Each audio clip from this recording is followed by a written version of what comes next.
অজু করার পরে আপনি কাপড় চেঞ্জ করছেন, লুঙ্গি চেঞ্জ করছেন, পাজামা প্যান্ট চেঞ্জ করছেন, কোনো অসুবিধা নেই।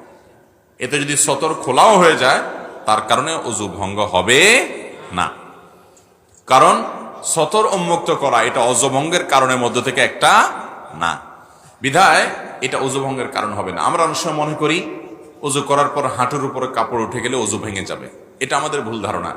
হাঁটুর উপরে কাপড় উঠে গেলে অজু ভাঙবে, কিন্তু অন্য মানুষের সামনে আপনি হাঁটুর উপরে কাপড় তুলে ফেলেছেন, আপনি আপনার রান প্রদর্শন করছেন, তাহলে সেক্ষেত্রে আপনি গুনাহগার হবেন, কারণ আপনি সতর খুলছেন মানুষের সামনে, সেটা ভিন্ন বিষয়, কিন্তু এর সাথে অজু ভাঙার সম্পর্ক নাই। আমরা আরব দেশে অনেকে প্রবাসীরা যারা আছেন তারা দেখেন অনেক আরাবিয়ানরা উজু করে এমন ভাবে রান টান সব দেখা যায়। তো কোন কোন মাযহাবে রান সতরের অন্তর্ভুক্ত না, তারা সে অনুযায়ী আমল করে, কিন্তু বিশুদ্ধ মত অনুযায়ী এবং জমহুর উলামাদের মত হলো যে রান সতরের অংশ, এবং হানাফি মাযহাবেও তাই। সেজন্য রান বা হাঁটুর উপরের অংশ যেন প্রদর্শন না হয় সেটা সবসময় খেয়াল রাখতে হবে, অজু থাকুক আর